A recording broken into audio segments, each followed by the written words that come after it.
The last scene he never finished, when Menglong's script ended without an ending. The cameras stopped rolling that day, but not because the director called cut.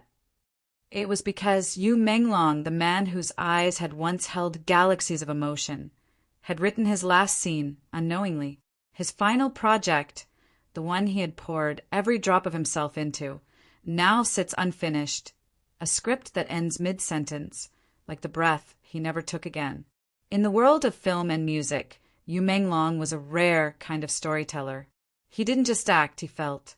Every role he played seemed to mirror fragments of his own heart, tender, quiet, and endlessly searching. But behind those soft smiles and gentle gestures was a soul that carried more weight than words could express. The set of his last film became his silent confession. It was supposed to be his grand return after months of withdrawal from the spotlight, a project that he said would show the side of me no one has ever seen. No one realized those words would become a haunting prophecy. The story of the film itself was intimate, strangely familiar, a man struggling to rediscover meaning after losing everything that once made him whole. He was to play a writer lost between fiction and reality, torn between the past he couldn't rewrite and the future he couldn't imagine. In hindsight, the script wasn't just a role, it was his reflection. The lines he wrote on the margins of the screenplay weren't simple edits. They were messages, perhaps to himself. Notes like "too much silence feels real," or "the ending shouldn't be happy, it should be honest." Those who worked with him on set said he had a different aura this time. He still greeted everyone with that familiar warmth, still offered his quiet jokes between takes, but there was a distance in his eyes, a quiet disconnection. He was there, but not entirely there. Some said it was exhaustion. Others said it was the pressure of the comeback. But those who truly knew him recognized the look. It was the same look he had when something inside him was breaking, and he didn't know how to tell anyone. On the third week of filming, Menglong arrived earlier than usual. The sun hadn't even risen, and yet he was already standing by the set, reading the final act of the script aloud to himself. The crew thought he was rehearsing, but in truth he was rewriting lines that were never meant to be changed. When the director approached him, he smiled faintly and said, "I think the ending should be left open. Life doesn't always give us closure." Those words struck deeply, because no one knew how close they were to becoming his reality. Days later, filming paused unexpectedly. Officially, it was said that production was delayed due to creative revisions. In truth, Menglong had requested time away. He said he needed to rethink the direction of the story. Friends who visited him during that period described a man torn between exhaustion and inspiration. His apartment was scattered with notes, scribbled thoughts, half-finished lyrics, lines of dialogue written on napkins, and sticky notes. One read, "Sometimes the most beautiful stories are the ones that never get to end." That week, he spent hours in his home studio, recording what some believe were voice notes for the film's soundtrack. His voice, gentle but weary, spoke lines that no one has ever officially released. In one of them, he said softly, "If I disappear before the last scene is done, tell them it's okay to leave it that way." The crew received a message from him 2 days before everything stopped. He told them he'd be back soon, that he had a new ending in mind. It would be raw, real, and honest. They were excited. They thought it meant the script had found its soul again. But when the day came for him to return, Menglong didn't show up. Calls went unanswered. Messages left unread. Hours later, the news broke, and the set fell into a silence so heavy that it felt like the world itself stopped breathing. The film was never completed. The last scene remained untouched, the script frozen on page 89, with a handwritten note at the bottom that said simply, "To be continued, maybe."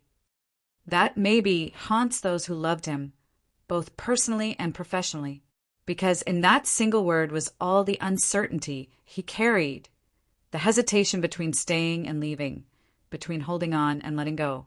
When the team later reviewed his footage, something extraordinary emerged. Every take of his final scene felt painfully real. His expressions weren't just performed, they were lived. There's a moment, just before the camera fades, where he looks off into the distance and whispers something inaudible. The microphone barely caught it, but when enhanced, they heard him say, "It's enough." Those two words became the unofficial ending of both his film and his story. The aftermath was devastating. Colleagues couldn't bring themselves to continue the project. His director, in a public statement, said, "How do you finish a story when the person who wrote its heart is gone?" Fans flooded social media with clips from his older dramas, each scene now carrying a weight no one noticed before. The way his smiles faded too quickly, the way his laughter sometimes trembled at the edges. It was as if his performances had been quiet cries for help, disguised as art. In the months following his passing, the unfinished film became a symbol, a mirror of the man himself. Beautiful, poetic, but incomplete. The production company debated whether to release it posthumously, but his family chose otherwise.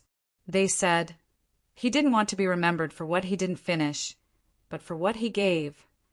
Yet, even without release, the fragments of that final film found their way online. Clips of him rehearsing, writing, laughing in between takes.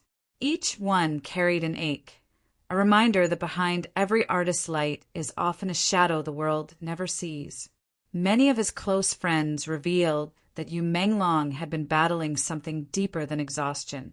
The pressure to always appear perfect, the isolation that came from fame, and the fear of fading relevance. All these had quietly consumed him. He often said that acting was both his escape and his cage. The world adored the character, but forgot the man. He longed for peace, but peace, it seems, was something he could only find when he stopped pretending to be okay. What makes his final days even more heartbreaking is how much hope still lingered in his words. His last messages weren't filled with despair, but rather a quiet surrender. He wrote, "Sometimes ending isn't the worst thing. It's just a way of saying, I've given all I can." There was poetry even in his pain. In a diary found near his desk, a line read, "If I can't finish my story, let someone else find meaning in its silence." And perhaps that's exactly what happened. Because in the silence he left behind, people began to listen to his words, his art, and the emotions he once tried to hide behind his calm smile. Today, that unfinished film has become legendary, not for its absence of an ending, but for the message hidden in that absence. It reminds people that life doesn't always offer closure, that some stories are meant to stop mid-sentence, leaving space for others to imagine what comes next. Menglong's life ended abruptly, but in that unfinished scene lies a strange kind of eternity. The studio lights had dimmed long ago, yet the ghost of that unfinished scene still lingers, etched in memory like a photograph that refuses to fade. Every prop, every camera angle, every silent frame remains untouched, frozen in time, just like Menglong's story. His absence became the loudest presence in that room. The chair where he once sat, the script still marked by his fingerprints, and the half-drunk cup of coffee beside it. All of it feels like he just stepped away for a moment and never returned. In the quiet corners of the studio, the air still carries his voice. Assistants recall how he used to hum between takes, a soft melody that wasn't part of any soundtrack, just something he did to fill the silence. He said it helped him keep the emotions alive. But now that silence has taken over completely, cold, heavy, and endless. One of the lighting crew members once whispered, "It's like the set itself is grieving him." Before that final week, Menglong had been unusually introspective. He would stay long after everyone left, sitting in front of the monitor replaying scenes over and over. It wasn't vanity, it was searching. Searching for truth, for meaning, maybe even for himself. He often said the role was too close to home, that every line he spoke felt like pulling words from his own soul. The character he portrayed, a man lost between art and life, wasn't fiction anymore. It was a mirror, and each day, the mirror was reflecting more pain than performance. His co-star later revealed something haunting. During one of the emotional scenes, Menglong improvised a line that wasn't in the script. Instead of saying what was written, he whispered, "I'm tired of pretending to be alive." The director kept it in, thinking it was part of the method acting that made you so real on screen. No one realized he wasn't acting at all. Those closest to him noticed the small cracks before the collapse. He had started writing in his notebook more frequently, jotting phrases that felt like fragments of goodbye. "How do you finish a story when the ending hurts too much?" One page read. Another, written in hurried strokes, said, "Maybe the script isn't supposed to have an ending. Maybe I'm not supposed to." These were not notes for the film. They were quiet cries hidden in plain sight. During what would unknowingly be his last rehearsal, the atmosphere on set was unusually heavy. He arrived wearing a white shirt, simple, clean, almost symbolic, as if he wanted to be remembered in purity, unburdened. He was gentler that day, calmer. He laughed softly when someone forgot their lines, helped a new assistant fix a misplaced prop, and asked the makeup artist how her mother was doing. It felt like an ordinary day, but it was the kind of calm that comes before a storm. Those around him later said it was as if he was saying goodbye without saying it aloud. As the cameras rolled, he delivered a scene that stunned everyone. His eyes glistened, his voice cracked, not because the script demanded it, but because he was living the pain his character was supposed to feel. When the director called "cut," the room stayed silent. Nobody moved. There was something divine, almost sacred, about the way he performed that day. One of the crew members quietly murmured, "It didn't feel like a performance. It felt like a farewell." After that take, he sat down, looked at the director, and said, "That's how I'd end it." But the director reminded him, "We still have one more scene to shoot tomorrow." Yu smiled faintly and replied, "Tomorrow's never promised." Those words would replay in everyone's mind like an echo they couldn't escape. The next morning came, but he didn't. The world woke up to headlines that didn't feel real. His unfinished movie was no longer a production. It became a relic of his final expression. The script pages, now sacred to those who worked with him, bore the evidence of a man who had given his everything until there was nothing left to give. Months later, when the director revisited the raw footage, he found something chilling. In the unused takes, there were small moments, seconds of Menglong staring at the lens after each scene, almost as if he were trying to say something beyond the dialogue. When the footage was slowed down, you could see his lips forming silent words. It looked like he was mouthing, "I'm sorry." The unfinished project became a story of its own. Fans called it the film that life took away. It wasn't just an incomplete movie. It was a metaphor for Menglong's existence. He had spent years perfecting the art of storytelling, yet his own story ended mid-sentence. His fans refused to let that silence be the end. They began writing letters, poems, and messages, imagining how he might have wanted the film to conclude.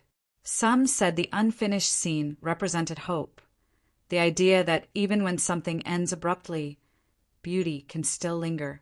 His last recorded note, discovered on his tablet weeks later, read, "The story doesn't need a happy ending. It just needs to mean something." And somehow, those words became his legacy. The film may never have reached cinemas, but it reached hearts in ways no finished project ever could. What remains most unforgettable are the little details, the way he walked across the set barefoot during emotional scenes to feel closer to the story, the way he'd tell the crew, "Pain is only bearable when you make it art," the way his laughter, even when rare, could light up the room like a scene breaking through the darkness. Those who knew him say that even in his final days, there was a gentleness about him, a desire to protect others from his storm. He carried the burden of his silence, so no one else would have to hear the noise of his pain. His absence left a void that no amount of film, fame, or fiction could fill. And yet, in that void, there's a strange sense of continuation. The story didn't truly stop. It simply changed form, moving from screens to souls, from lines of dialogue to whispers of memory. People often say an unfinished story feels incomplete, but in Yu Menglong's case it feels eternal. Because the last scene he never finished became the one that would outlive them all. A moment suspended forever between reality and dream, between goodbye and forever. And maybe that's what he wanted all along. Not an ending that tied everything neatly together, but one that left us reaching, wondering, feeling. Because the truth is, Yu Menglong's life, like his art, was never about perfection. It was about emotion, honesty, and the courage to show pain in a world that only wanted smiles. So even though his camera stopped rolling, his story didn't. It continues in every person who felt his sincerity, in every tear shed for the roles he made unforgettable, and in every unfinished dream that reminds us of him. The script may have ended without an ending, but Yu Menglong's spirit never did. Somewhere beyond the frame, he's still writing. Quietly, beautifully, endlessly.